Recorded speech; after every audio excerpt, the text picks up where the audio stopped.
bisa menyelesaikan isu air fishing ini salah satunya kan aspek dalam penegakan hukum, kemudian juga terkait dengan keterbatasan sarana dan prasarana, misalnya keterbatasan BBM dan lain-lain.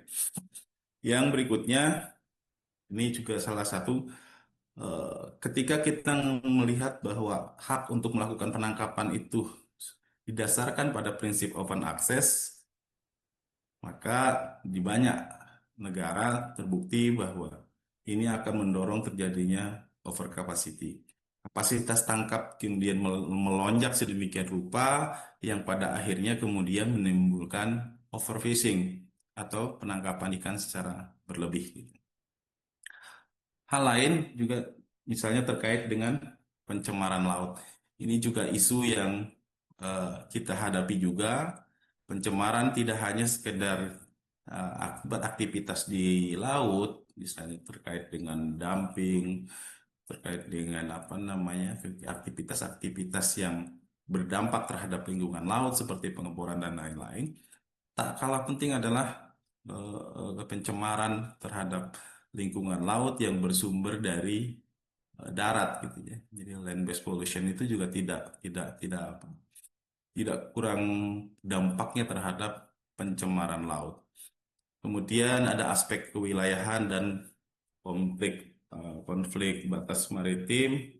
Ini juga salah satu permasalahan meskipun tidak terlalu tampak sekarang ini terkait dengan aspek klaim wilayah dan batas maritim ini, namun itu juga dalam dalam perjalanan kita perundingan-perundingan mengenai batas wilayah maritim itu juga sering terjadi intrik-intrik misalnya terkait dengan penegakan hukum di area-area yang masih overlap klaim antara Indonesia dengan negara-negara tetangga.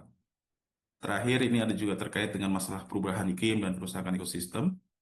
Ini juga persoalan yang saat ini menjadi isu yang sangat penting karena perubahan iklim ini juga mempunyai dampak yang begitu luar biasa, terutama untuk sektor kelautan dan perikanan. Bapak Ibu sekalian, ini eh, kalau sekedar gambaran saja ini bahwa Indonesia, wilayah laut Indonesia ini berbatasan tidak dengan sedikit negara, tapi sudah hampir 8 negara seperti Timor Leste dengan Papua Nugini kita juga berbatasan, kemudian ada Palau di atas kita, kemudian ada Filipina, kemudian ada Malaysia, Vietnam, Singapura, kemudian ada Thailand dan ada India dan terakhir di sini ada berbatasan kita dengan Australia. Yang titik-titik ini adalah batas terluar dari zona ekonomi eksklusif Indonesia, 200 nautical mile dari garis pangkal. Kemudian yang warna apa namanya? Ini warna orange ini adalah laut teritorial kita. Mungkin kalau kalau apa? Kalau di dalam tampilan ini tampak sangat kecil, tapi ini sebetulnya sekitar 12 nautical mile dari garis pangkal gitu ya.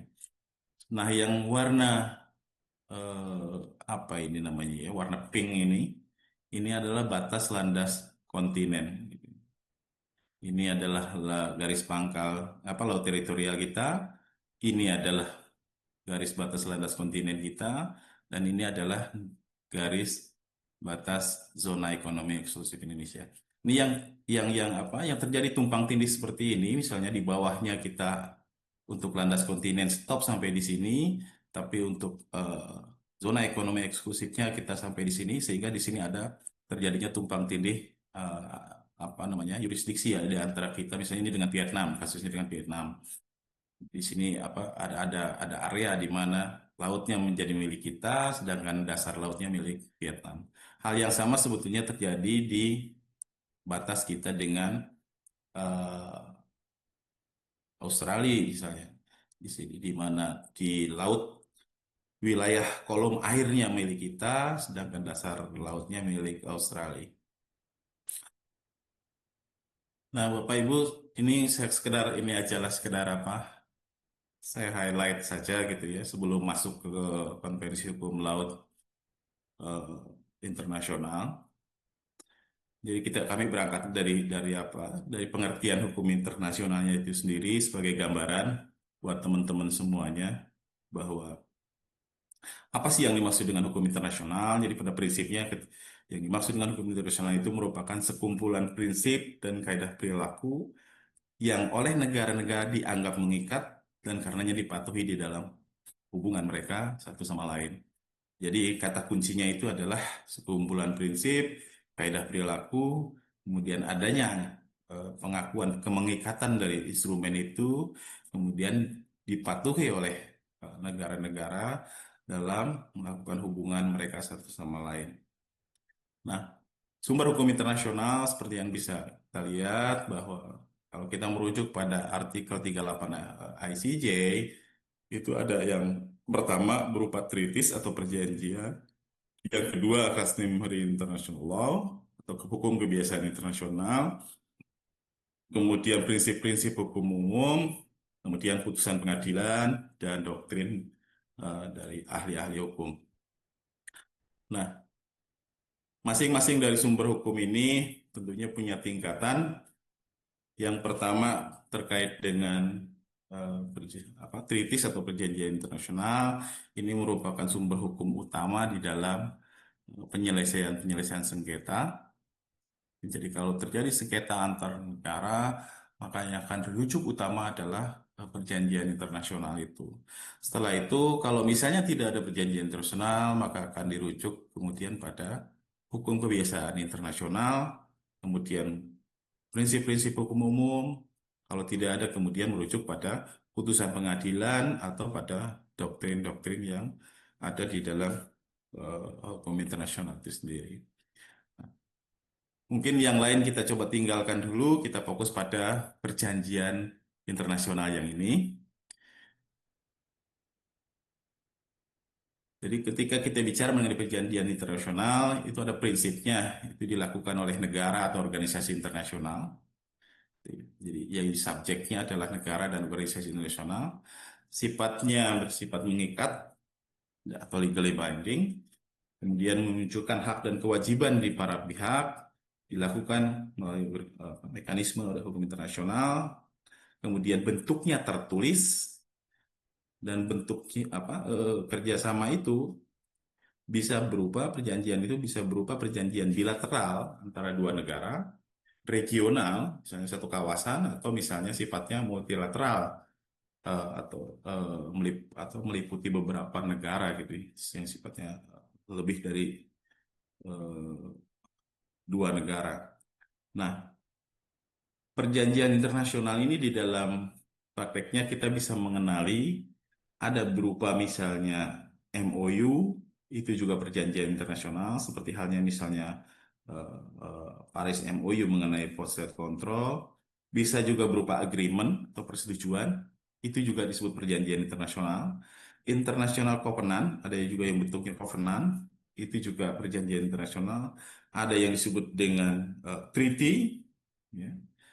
Ada yang disebut dengan convention, ada juga yang disebut dengan protokol, dan lain sebagainya. Jadi banyak sebutan sebetulnya di dalam praktek internasional apa yang dimaksud dengan treaties itu sendiri. Jadi kalau kita bicara treaties, itu tidak ansih bicara mengenai international treaty, tapi juga bicara mengenai beberapa nama yang sebetulnya disebut yang intinya sebenarnya disebut dengan sebuah treaty gitu ya.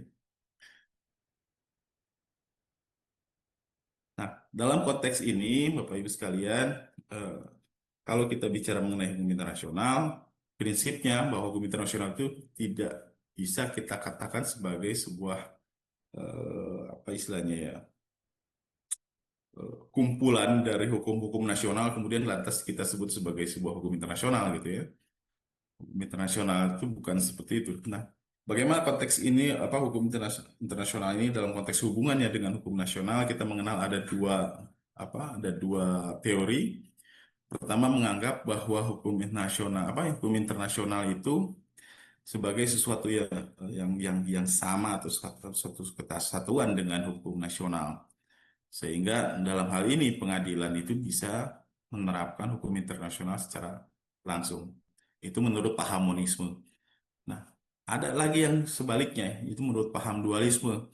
Apakah hukum internasional itu serta-merta dapat dilakukan, dapat diterapkan pada level nasional? Menurut paham dualisme tidak, kecuali dilakukan suatu proses inkorporasi gitu, penyesuaian. Nah, secara umum Bapak Ibu, kalau kita bicara mengenai hukum internasional, kita mengenal adanya hard law, ada soft law. Hard law ini yang dimaksud adalah ada yang sifatnya legally binding, mengikat secara hukum, ada juga yang tidak mengikat secara hukum alias soft law gitu ya.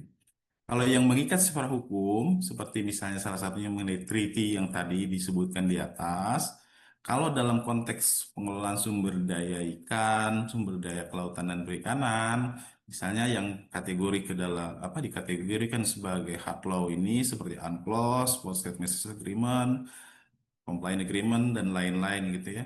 Sedangkan yang soft law ini biasanya hanya dijadikan sebagai panduan karena sifatnya tidak mengikat, hanya dijadikan sebagai panduan bagi negara-negara di dalam melakukan satu kegiatan. Misalnya di dalam konteks pengelolaan sumber daya, misalnya ada FAO mengeluarkan CCRF.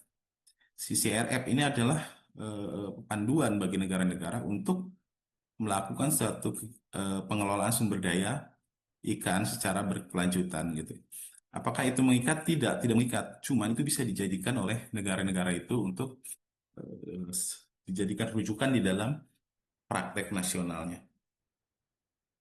Nah, baik Bapak Ibu, setelah tadi kita bicara mengenai perjanjian hukum internasional di dalam kalau hukum kalau apa di bidang kelautan dan perikanan, sebetulnya Konvensi Hukum Laut 1982 ini merupakan salah satu instrumen hukum yang boleh dikatakan paling lengkap di antara eh, regulasi lain gitu ya, yang mengatur mengenai tata kelola kelautan.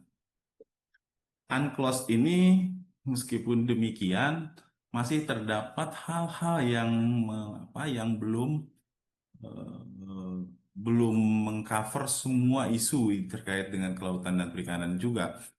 Nah, karena itu, meskipun UNCLOS ini dianggap sebagai instrumen yang sudah lengkap, tapi ada dalam beberapa hal regulasi UNCLOS ini masih harus digenapi, masih harus dilengkapi gitu ya.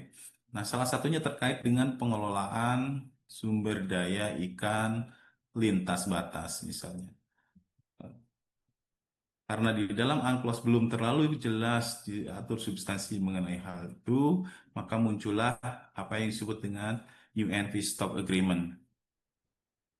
UN Peace Stop Agreement ini mengatur mengenai shredding dan highly migratory fish stock. Kemudian yang kedua muncul lagi PSM Agreement 2012. Nah, PSM Agreement 2012 ini mengatur mengenai eh, kewenangan dari negara-negara pelabuhan untuk melakukan tindakan terhadap pelaku IUU fishing yang pelaku illegal fishing yang dilakukan oleh kapal-kapal di laut gitu ya. Nah, kemudian juga ada lagi instrumen untuk menggenapi UNCLOS ini terkait dengan pengelolaan sumber daya genetik di luar yurisdiksi nasional atau yang sering kita sebut dengan Biodiversity Bionational Jurisdiction atau BBNJ Agreement tahun 2023. Agreement ini juga sama untuk mengisi kekosongan apa yang diatur sebelumnya di dalam UNCLOS. Jadi secara secara apa? Secara substansi sebetulnya UNFSA 95, kemudian PSM Agreement 2012, BBNJ 2023 itu merupakan turunan dari UNCLOS dengan tujuan untuk melengkapi substansi yang belum diatur di dalam UNCLOS 1982. Nah, ada instrumen-instrumen lain terkait dengan perjanjian hukum internasional di bidang kelautan dan perikanan yang di luar UNCLOS. Misalnya, ada instrumen-instrumen yang dikeluarkan oleh WTO, misalnya terkait dengan Fisheries Subsidy Agreement tahun 2022. Kemudian ada juga pengaturan mengenai CITES untuk apa? Untuk jenis hewan dan tanaman yang dilindungi. Kemudian juga ada pengaturan mengenai CBD misalnya, gitu. Kemudian ada Paris Agreement. ada SDG dan lain-lain. Nah, di samping itu juga ada agreement apa persetujuan-persetujuan atau agreement-agreement yang dikeluarkan oleh organisasi-organisasi yang ada di bawah PBB, seperti misalnya STCWW, apa STCWF 95 ini terkait dengan pengawakan kapal, kemudian Cape Town Agreement 2012 ini terkait dengan keselamatan kapalnya, kemudian juga mengenai Core Leg 1972 ini mengatur mengenai tubrukan kapal, Marpol 1973-78 yang terkait dengan polusi di laut, kemudian juga ada SOLAS yang mengatur mengenai apa keselamatan kapal. Nah, ILO juga demikian, ada ILO C88, dia membuat konvensi yang mengatur mengenai pekerjaan apa-apa pekerjaan di atas kapal perikanan, kemudian juga ada ILO 29, 105 mengenai apa namanya eh, perbudakan gitu ya, perbudakan di atas kapal. Kemudian ada ILO 87, 98, 85. Nah, konvensi-konvensi ini tidak di bawah UNCLOS, tapi konvensi-konvensi ini dikeluarkan oleh organisasi internasional dalam hal ini ILO. FAO juga demikian, dia mengeluarkan apa yang disebut dengan Compliance Agreement 1993. Ini mengatur mengenai pentaatan oleh oleh negara-negara bendera di laut lepas gitu ya. Kemudian ada juga Post-Trade Measures Agreement tahun 2009. Ini mengatur mengenai apa tindakan oleh negara pelabuhan, CCRF, kemudian ada juga IPOA. Nah, di luar dari eh, instrumen-instrumen yang sedemikian banyak ini, ada juga instrumen hukum yang dikeluarkan oleh RFMO. RFMO ini organisasi regional pengelolaan perikanan gitu ya. Pengelolaan perikanan yang dilakukan oleh organisasi-organisasi regional gitu. Ia juga mengeluarkan apa yang disebut dengan CMM, Conservation and Management Measures gitu ya. Atau disebut juga dengan resolusi. Ini juga masing-masing misalnya nih yang Indonesia menjadi anggota misalnya seperti IOTC, CCSBT, WCPFC, mereka masing-masing juga mengeluarkan CMM maupun resolusi yang mengikat bagi negara-negara anggota RFMO itu sendiri. Nah, dari sekian banyak instrumen ini, mungkin kami akan coba fokus pada beberapa instrumen pokok saja gitu, untuk memberikan gambaran sebetulnya seperti apa sih instrumen-instrumen hukum internasional ini memberikan pengaturan mengenai tata kelola di bidang kelautan dan perikanan. Yang pertama tadi sudah disampaikan, ini adalah UNCLOS, seperti apa, orang sering menyebutnya sebagai konstitusi laut dunia gitu ya, karena saking apa namanya pengaturannya, substansinya itu sangat menyeluruh, mengatur mengenai aspek-aspek kelautan gitu.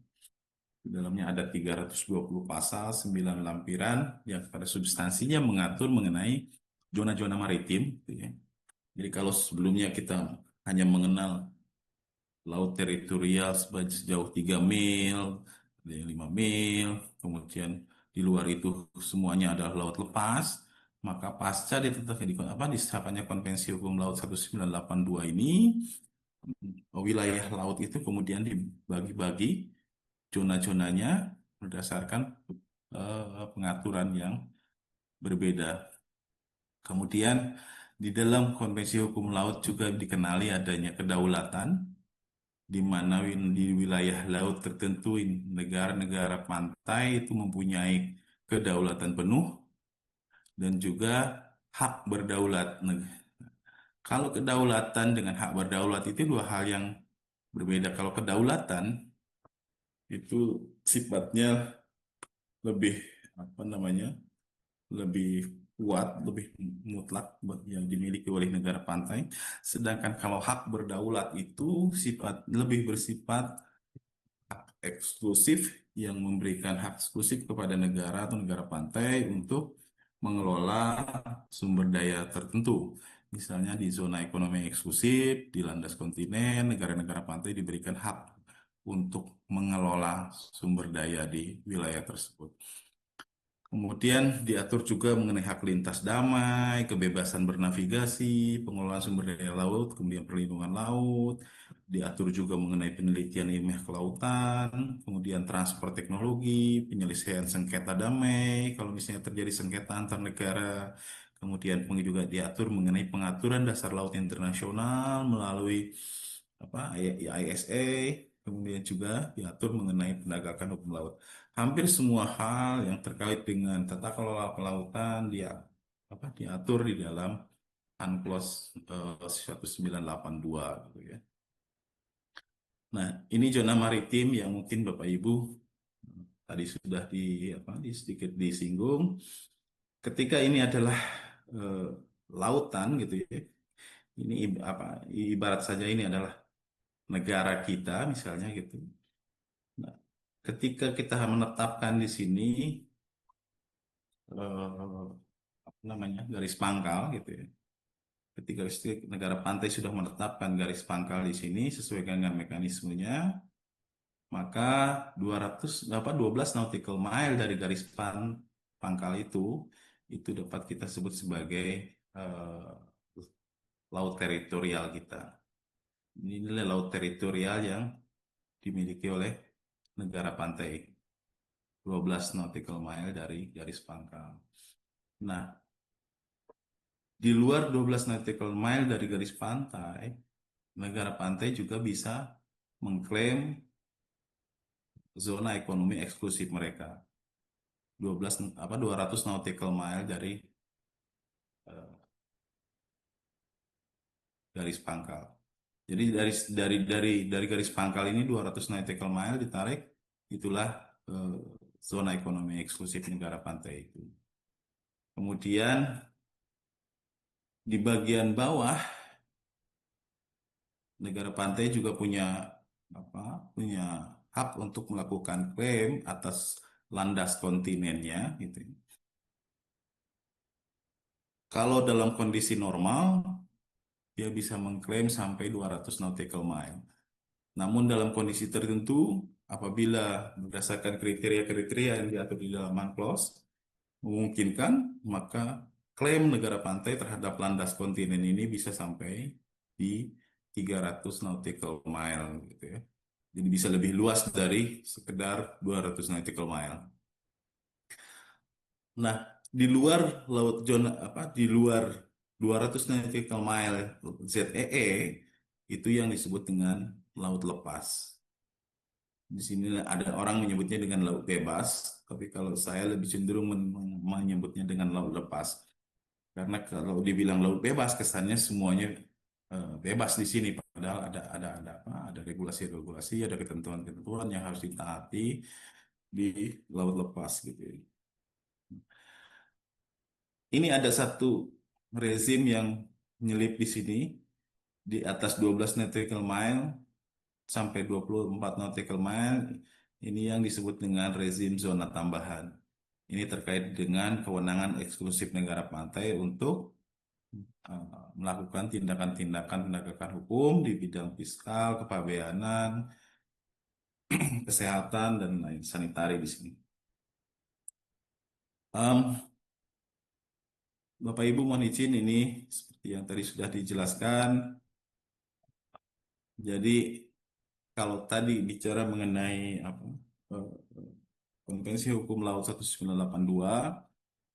nah UNFSA 1995 ini merupakan pelengkap. Tadi sudah disebutkan bahwa di bawah UNCLOS itu ada UNFSA 1995, ada BBNJ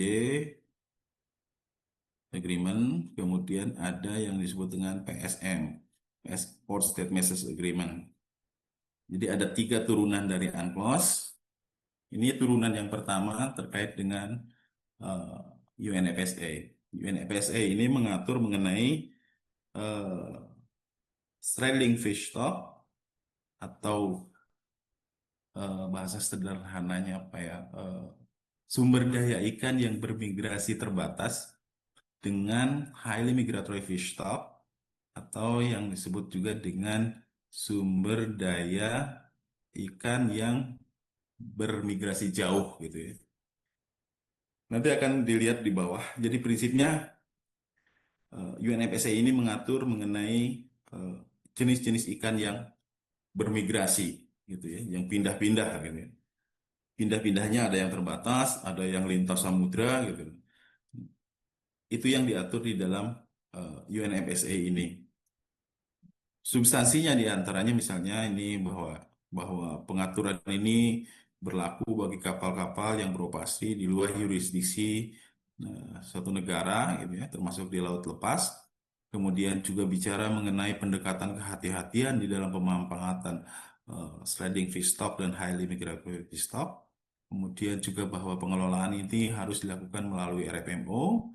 Kemudian juga ada pengaturan bahwa pengaturan di RMMO ini harus kompatibel dengan pengaturan nasional di negara-negara yang anggotanya, kemudian dan lain-lain sebagainya. Salah satu hal yang diatur di sini yang cukup menonjol adalah bahwa ada pengaturan mengenai kuota sistem kuota ini.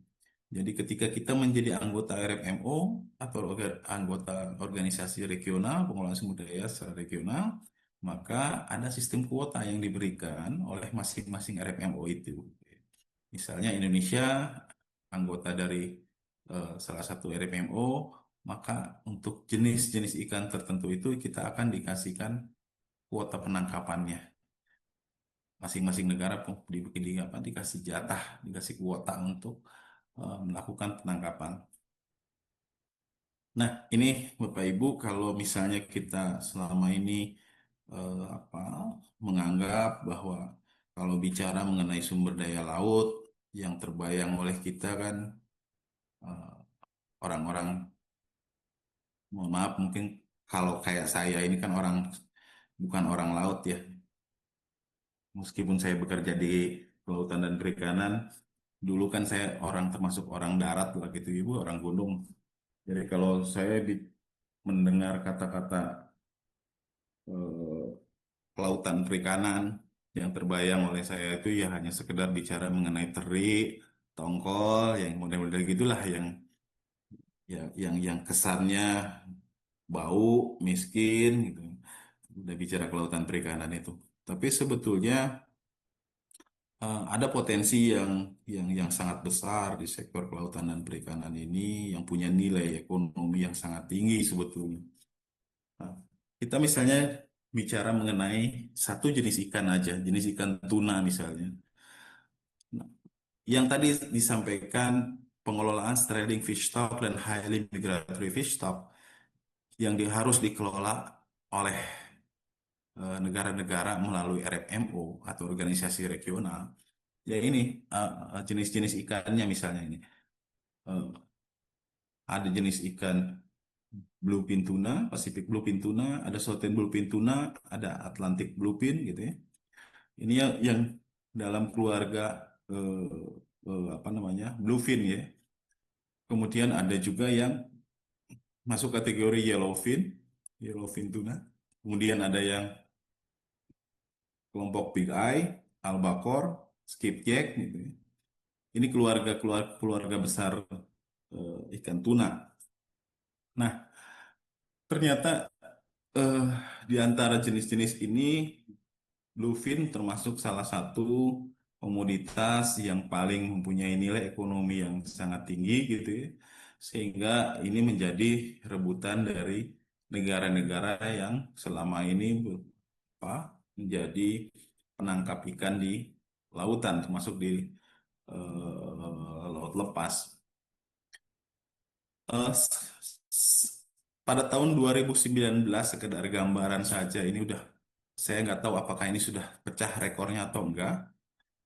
Pada tahun 2019 lalu ada penangkap jenis bluefin tuna yang dilelang di Jepang itu beratnya mencapai 278 kilo gitu ya.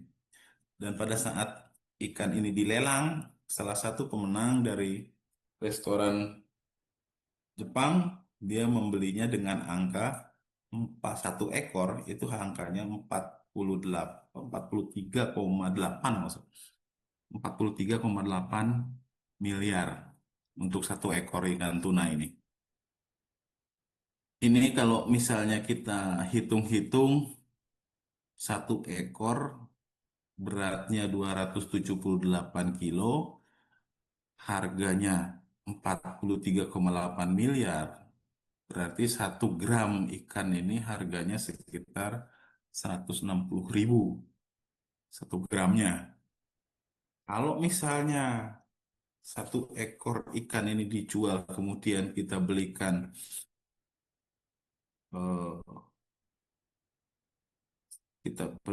misalnya mobil Brio lah ya, yang apa, yang harganya sekitar, ya yang tipe termurah misalnya harganya 170 jutaan. Mungkin ini bisa membeli sekitar 300 Brio dengan menjual apa? Menjual satu ekor ikan ini. Artinya apa? Yang saya ingin tunjukkan di sini adalah bahwa sumber daya perikanan itu sebetulnya punya potensi yang sangat besar untuk bisa dimanfaatkan, untuk bisa digunakan sebagai salah satu tumpuan untuk perekonomian nasional negara-negara gitu ya. Jadi kalau bisa sebetulnya dikelola dengan baik, ini punya apa? Punya punya punya peran yang secara ekonomi ya berpotensi untuk bisa dimanfaatkan untuk menunjang pembangunan kita. Nah, ini gambaran tadi yang saya tadi sampaikan. Apa sih yang diatur dengan UNFSA ini? Yaitu tadi yang sumber daya ikan yang bermigrasi, baik yang terbatas atau shredding fish stock maupun yang beruaya jauh, artinya beruaya antar lintas samudra gitu ya. Kalau yang shredding ini, yang termasuk shredding itu yang ini, yang dari ZEE suatu negara dia lari ke laut lepas, balik lagi, balik lagi. Atau misalnya ada yang memang stay-nya itu sebagian besar di laut lepas, tapi suka main-main ke ZEE suatu negara misalnya gitu. Ada juga yang dia bolak-balik aja di antara ZEE dan laut lepas. Itu straddling fish stock. Ini juga masuk di dalam kategori straddling fish stock.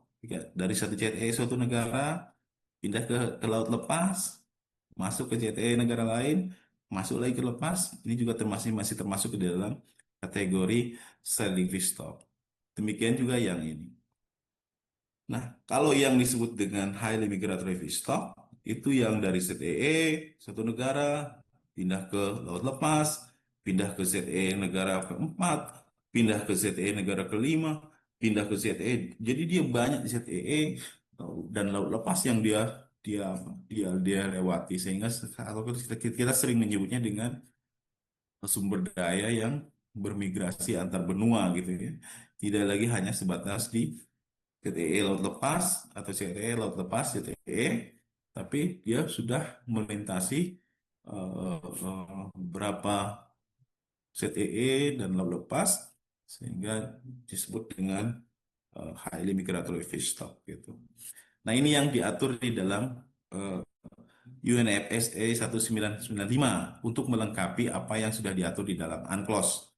Nah, Bapak Ibu sekalian, ini sekedar gambaran bahwa sekarang itu kalau dulu kewenangan negara pantai itu hanya terbatas, misalnya hanya dibatas 3 mil, 12 mil, sisanya itu laut lepas gitu ya. Nah, sekarang itu yang disebut dengan laut lepas itu adalah di atas 200 nautical mile dari negara pantai. Itu adalah laut lepas. Nah, ini yang warna biru ini masuk kategori sebagai laut lepas di luar wilayah jurisdiksi dari negara-negara.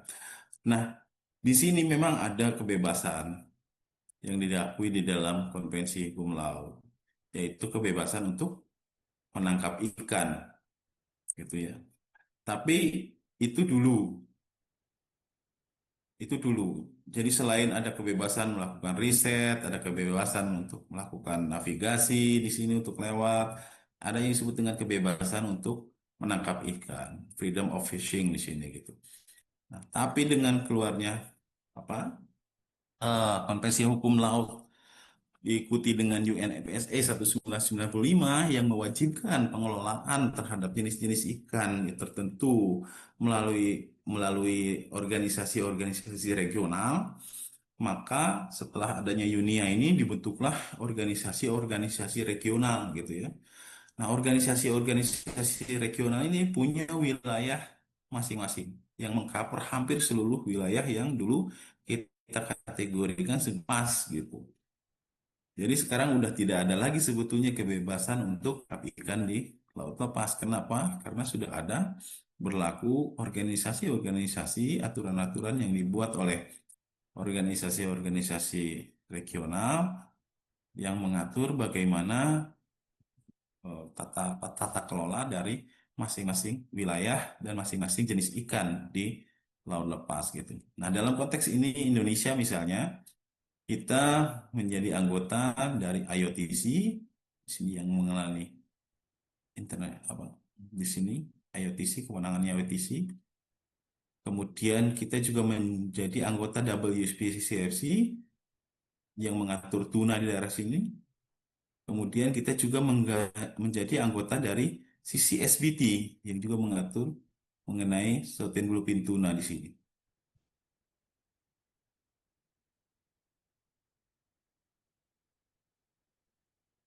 Nah, tadi mengenai UNFSA, nah, sekarang mungkin saya coba masuk ke agreement berikutnya, yaitu mengenai Post-State Measures Agreement.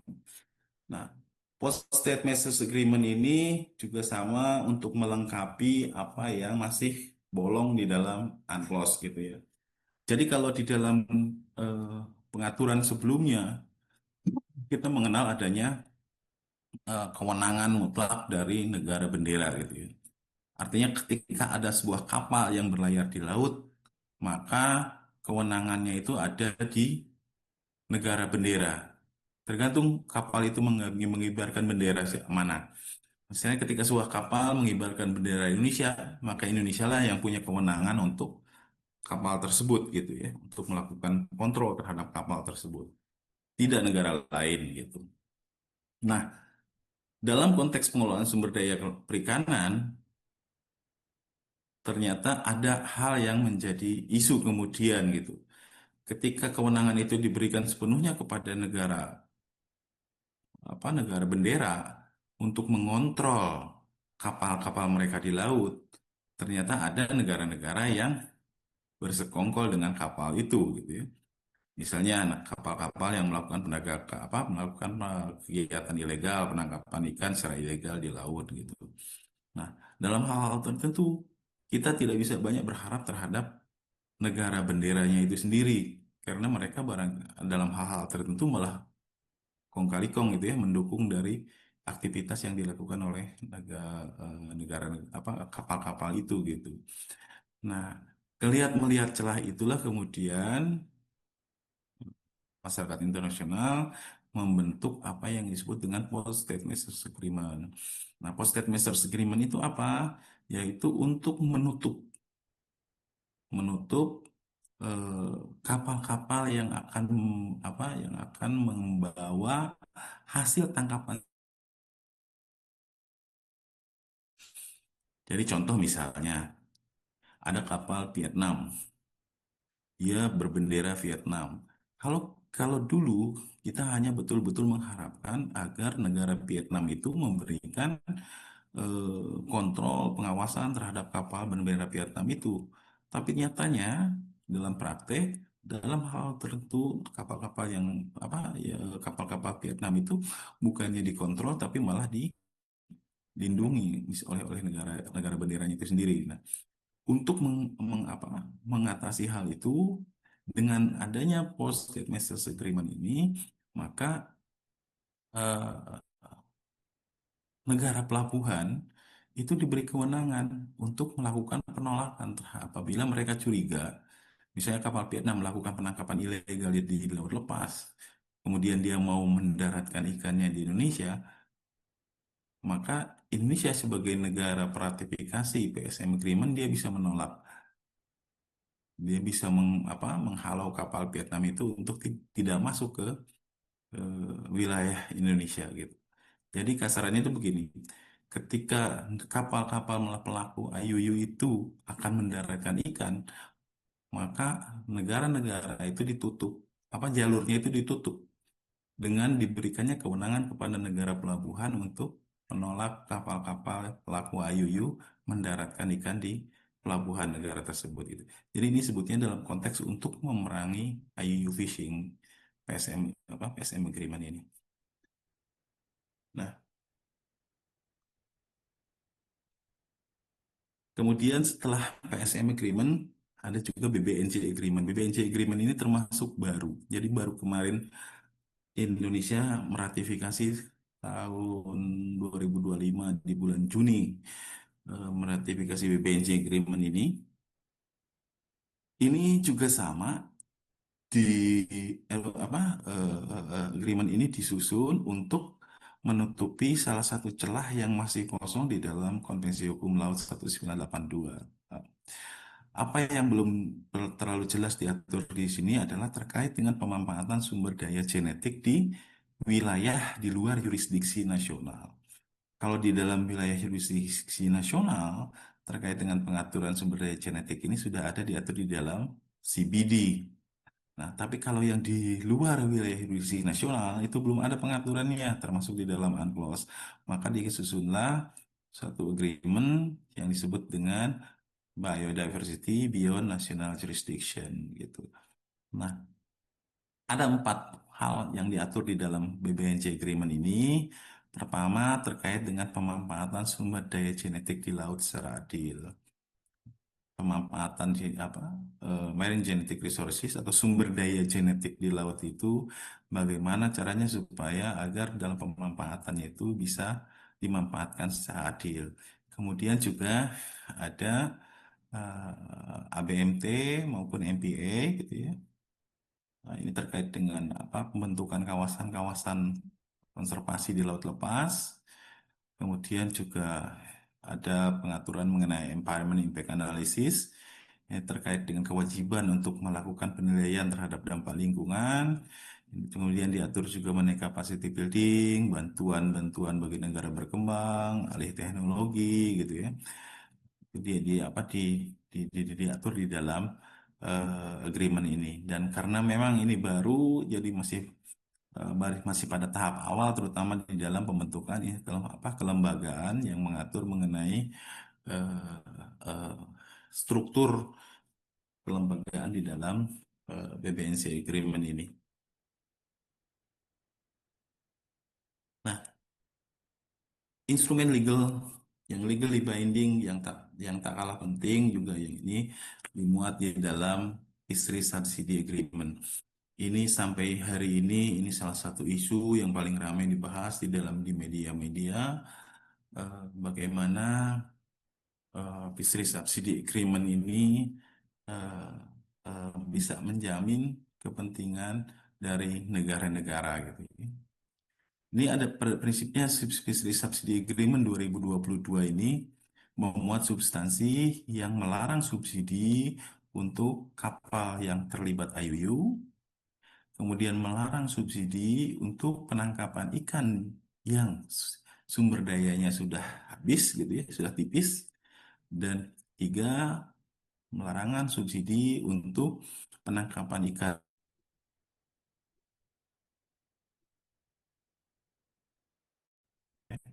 Nah, tiga poin ini sebetulnya yang menjadi core dari apa yang diatur di dalam eh, Fisheries Subsidy Agreement 2022 gitu.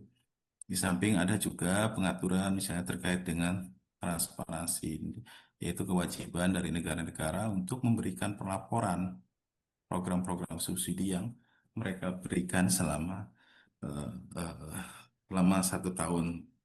Tiap tahun mereka harus menyampaikan laporan kepada WTO.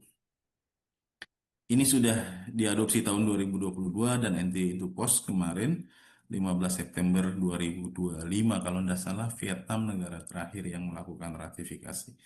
Indonesia sendiri belum melakukan ratifikasi terhadap Fisheries Subsidy Agreement ini karena menganggap bahwa Fisheries Subsidy Agreement ini masih sifatnya parsial. Artinya apa yang dimuat di dalam fisheries subsidi agreement ini hal-hal yang sifatnya masih belum terlalu substantif. Karena apa? Karena sebetulnya sejak dulu ada apa, perjanjian di bawah WTO mengenai subsidi. Nah, subsidi disiplin subsidi yang sekarang ini ya itu hanya baru menyepakati sebagian dari seluruh aspek terkait dengan subsidi perikanan, gitu ya. Nah, sebagian aspek yang tersisa itu justru dianggap oleh Indonesia sebagai materi yang justru lebih penting, lebih menentukan, gitu ya. Ini terkait dengan over capacity dan overfishing. Nanti mungkin Bapak Ibu sekalian, teman-teman bisa bisa lihat di dalam apa, di dalam beberapa tulisan terkait dengan fisheries subsidi ini. Mungkin saya enggak terlalu menjelaskan secara detail karena wah, eh, agak banyak sebetulnya apa, substansi-substansi teknis yang apa kalau kita bicara mengenai fisheries subsidi ini. Nah, ini ada instrumen lain. Kalau tadi kita mengenai legally binding, ini ada yang non legally binding, ada CCRF. Kemudian dari CCRF itu turun tiga apa, rencana aksi atau International Plan of Action.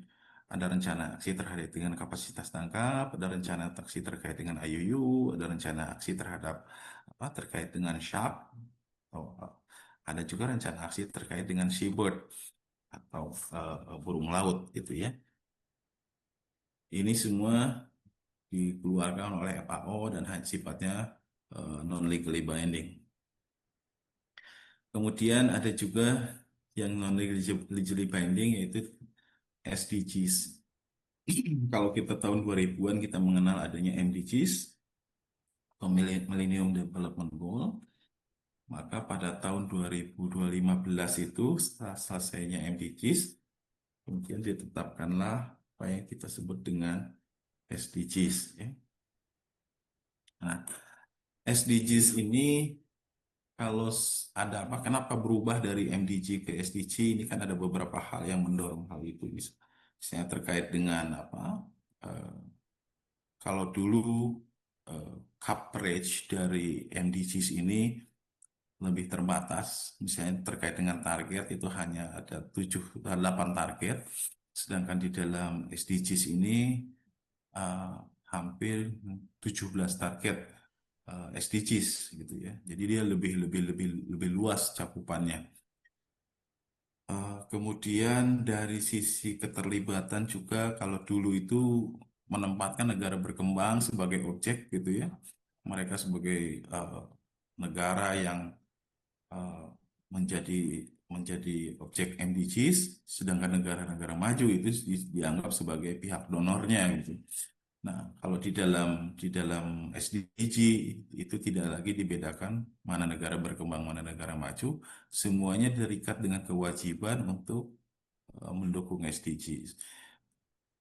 Hal lain juga kalau dulu pada saat MDGs kan ada terkesan ada top down gitu dari UN. Nah, kalau yang ini itu dianggap lebih apa namanya? Lebih menjaring masukan dari negara-negara gitu ya, lebih bottom up dibandingkan dengan MDGs. Nah, salah satu poin yang penting terkait dengan di apa di dalam Sustainable Development Goals ini yaitu di poin 14.4 ini ada apa target-target terkait dengan misalnya stok ikan harus dikelola sesuai dengan pendekatan ilmiah gitu ya. Kemudian penghapusan subsidi perikanan di 14.6 gitu. Yang apa? Yang subsidi yang apa dianggap akan memicu overfishing dan fishing harus dihapuskan gitu ya. Kemudian peningkatan ekonomi laut berbasis keberlanjutan atau kita sebut dengan blue economy. Nah, ini juga sama sifatnya non legally binding, tidak mengikat, tapi ini sudah apa menjadi rujukan bagi negara-negara dalam konteks pengelolaan dalam konteks pembangunan berkelanjutan. Masuk di dalamnya adalah pembangunan di bidang kelautan. sebagaimana dirujuk di dalam SDG 14. Nah, Bapak Ibu sekalian, karena ini udah lumayan lama, saya akan coba percepat. Jadi dari prinsip-prinsip hukum internasional, dari instrumen-instrumen yang tadi sudah dijelaskan itu, kemudian sebetulnya kita coba ramu. Sebenarnya ada beberapa prinsip hukum internasional yang muncul, yang bisa yang bisa disarikan gitu dari semua instrumen itu. Pertama, prinsip konservasi dan pemanfaatan berkelanjutan.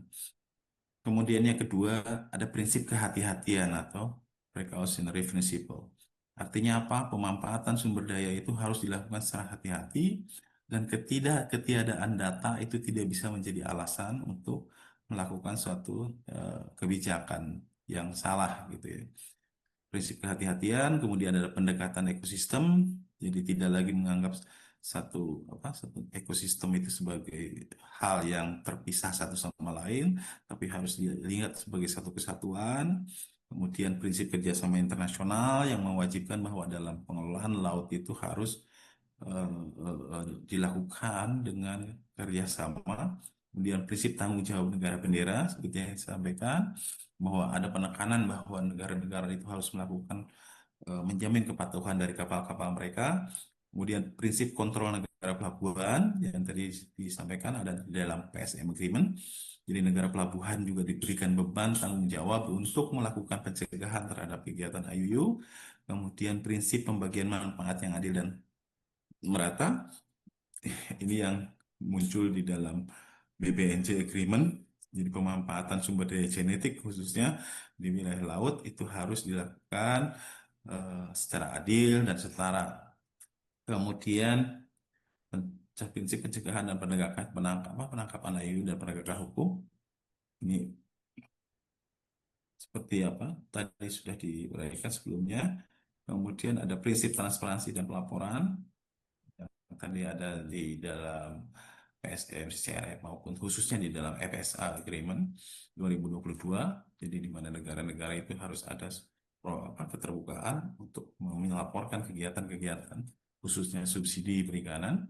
Kemudian prinsip pengendalian subsidi yang merusak ini juga hal yang sangat penting karena apa namanya sudah ada kecenderungan di level level internasional bahwa subsidi yang sifatnya merusak itu harus dibatasi atau dihilangkan dan diganti menjadi subsidi yang sifatnya lebih mendukung praktik-praktik keberlanjutan. Kemudian prinsip pembangunan kapasitas dan alih teknologi, dan terakhir ada prinsip apa, eh, tidak adanya pembebanan bagi generasi mendatang. Artinya ketika kita melakukan proses pembangunan saat ini, jangan sampai pembangunan itu menjadikan beban bagi generasi yang akan datang gitu. Nah, Bapak Ibu sekalian, jadi kalau prinsip-prinsip yang tadi sudah disarikan dari instrumen-instrumen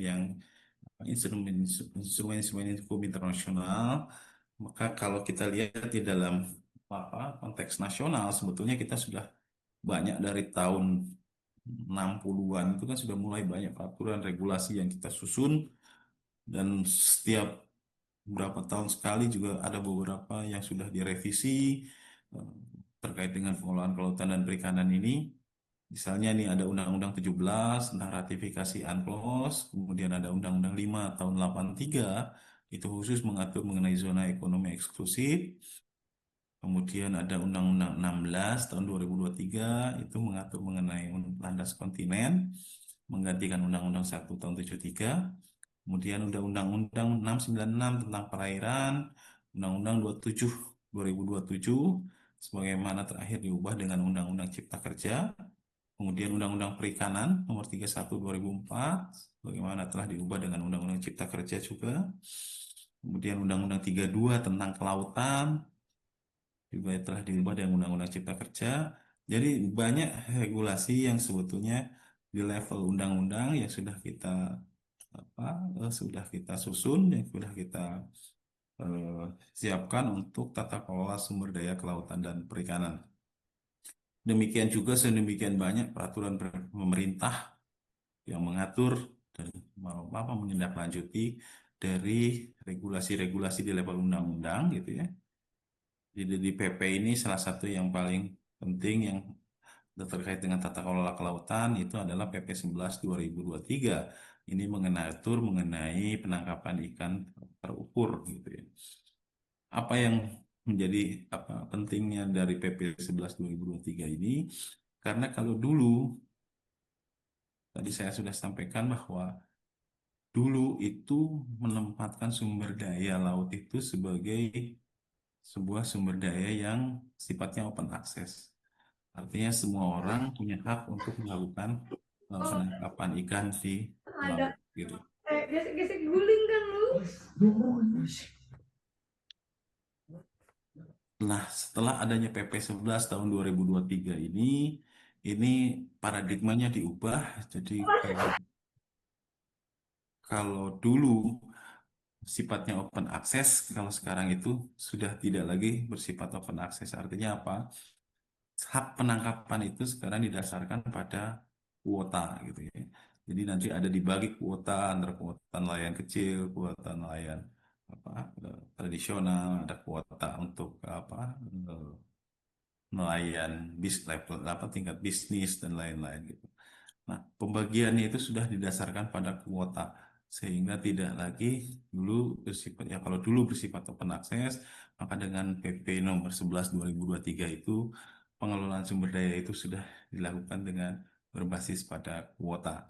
Sebetulnya ini sangat penting kenapa? Karena dengan pengelolaan sumber daya yang berbasis kuota ini maka apa namanya? eh, tata kelola yang benar-benar didasarkan pada data-data yang lebih valid itu akan lebih lebih terjamin gitu.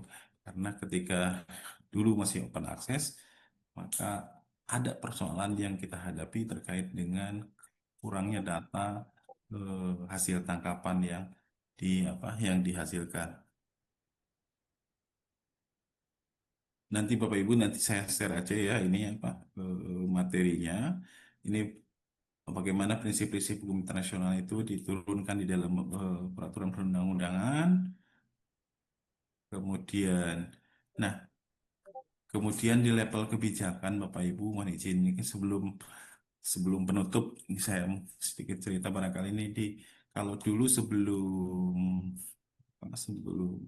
sebelum Pak Sakti Wahyu Trenggono seperti Bapak Ibu ketahui bahwa ada kebijakan terkait dengan penenggelaman kapal, kebijakan terkait dengan larangan penggunaan cantrang dan lain-lain itu masih apa masih mungkin Bapak Ibu sekalian masih ingat gitu ya. Dulu ada beberapa kapal yang ditenggelamkan di laut karena terutama kapal-kapal asing karena memang di dalam regulasi nasional kita di dalam undang-undang perikanan kita itu dimungkinkan untuk melakukan penenggelaman terhadap kapal di tengah laut. Dan itu ada syarat-syaratnya memang seperti diatur di dalam undang-undang juga bahwa harus dalam kondisi misalnya kapalnya itu sudah berusaha untuk dicegat, tapi dia berusaha untuk kabur, atau dia ada upaya untuk melakukan perlawanan dan beberapa hal lain, sehingga dimungkinkan untuk adanya proses penenggelaman oleh aparat penegak hukum di laut.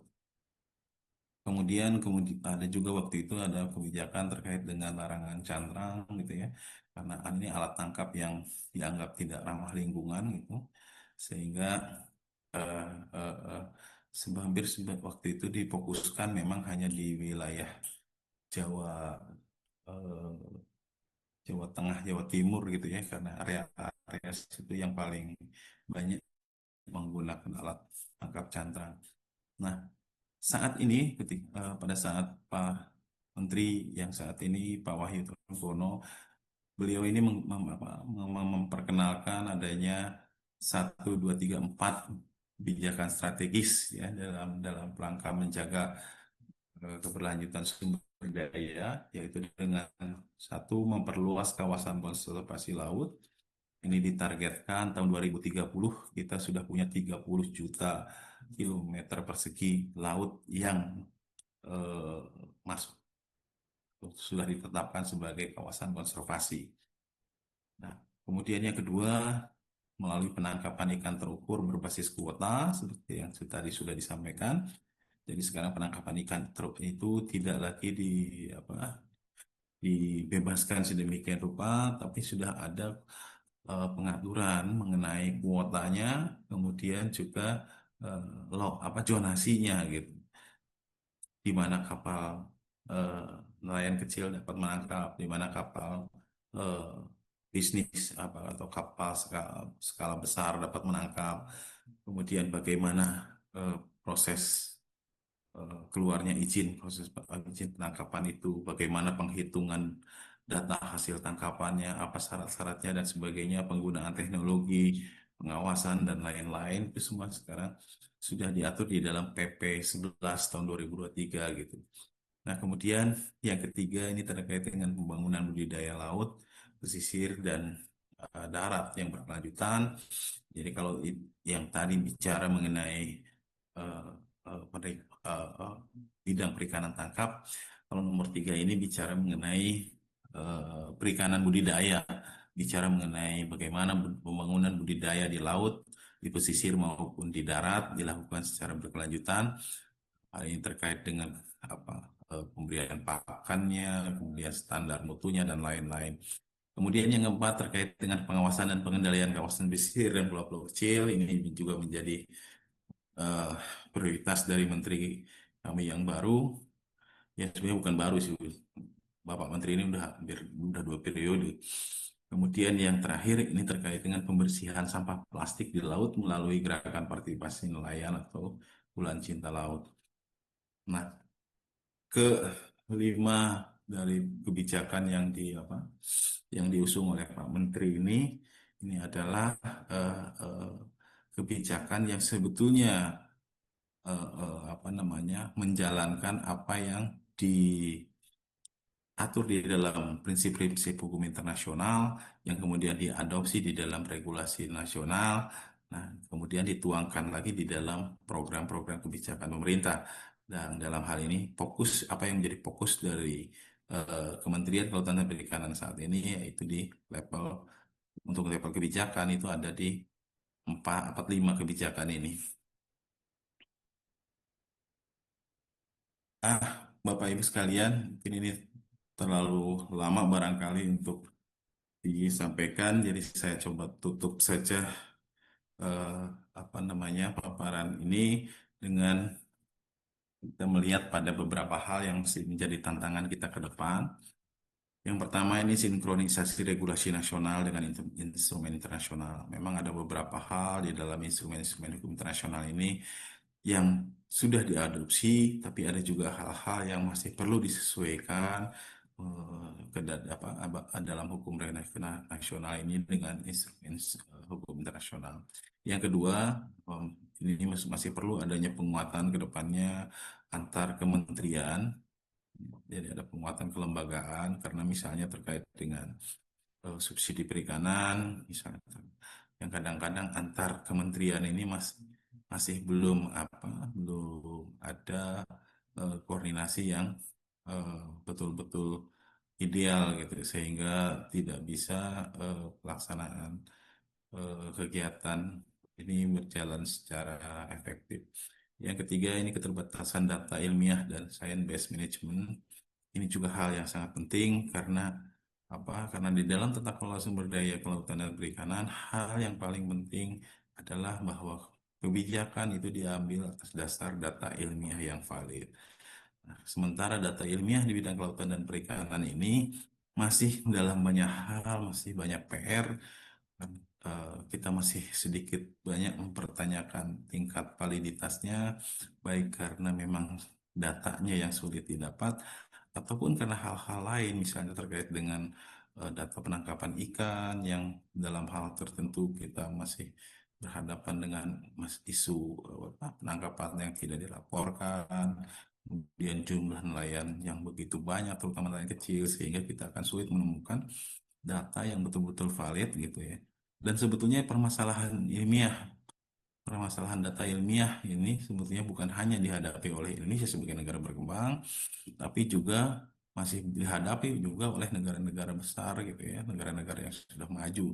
Juga mereka juga masih mengakui bahwa masalah data ilmiah yang valid ini yang masih sulit untuk bisa dipenuhi gitu. Nah, penguatan inilah yang salah satunya menjadi tantangan kita ke depan. Demikian pula terkait dengan pengawasan dan penegakan hukum, ini juga masih perlu kita tingkatkan lagi. Transparansi dalam pemberian subsidi perikanan ini merupakan salah satu hal juga yang harus kita antisipasi, karena ketika misalnya nanti sudah ada persetujuan baru yang tadi masih belum disepakati, misalnya dari sisa agreement subsidi perikanan ini, maka kita juga harus mengantisipasi bagaimana regulasi-regulasi itu bisa disesuaikan dengan eh, instrumen hukum internasional yang berlaku gitu.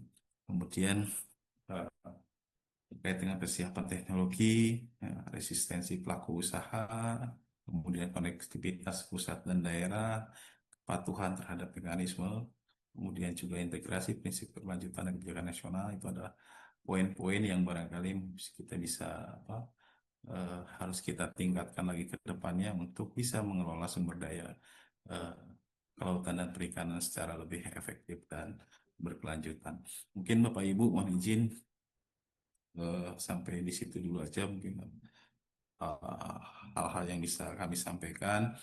Eh, Selanjutnya mungkin kami kembalikan ke Pak apa, ke Pak Leona ya. Iya, ya.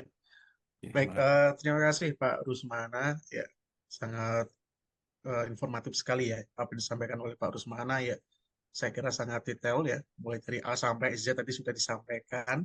Sekarang kita buka sesi diskusi. Silakan teman-teman ya yang mau bertanya, ya, silakan raise hand, kemudian sampaikan pertanyaannya ya.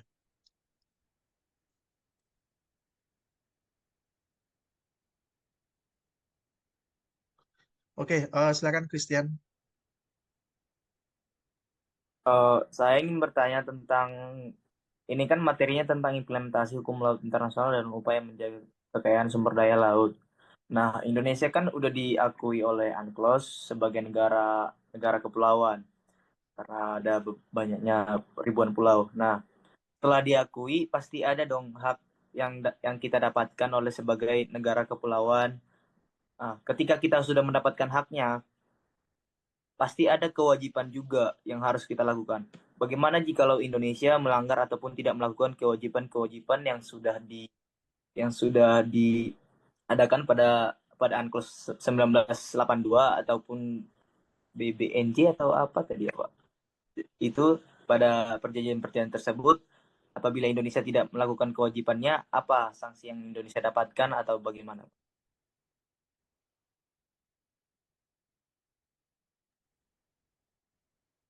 Ya, terima kasih Ah, Christian. Monggo silakan Pak Rusmana bisa dijawab. baik, terima kasih. Mas Christian tadi yang ya. Iya, betul Pak. Iya, jadi betul bahwa eh, Indonesia berdasarkan UNCLOS diakui sebagai negara kepulauan. Bahkan sebetulnya Indonesia termasuk negara yang menggagas prinsip negara kepulauan itu sendiri, gitu. Sehingga apa yang diatur di dalam UNCLOS itu sebetulnya ide dari salah satunya dari Indonesia gitu. Nah, betul bahwa ketika negara kepulauan itu diakui oleh UNCLOS, di situ ada hak dan kewajiban yang apa yang melekat pada negara pelabuhan apa negara kepulauan itu sendiri. Bahkan sebetulnya sebelum apa diakui di dalam UNCLOS itu sendiri sudah ada deal-deal yang apa, yang terjadi gitu ya. Misalnya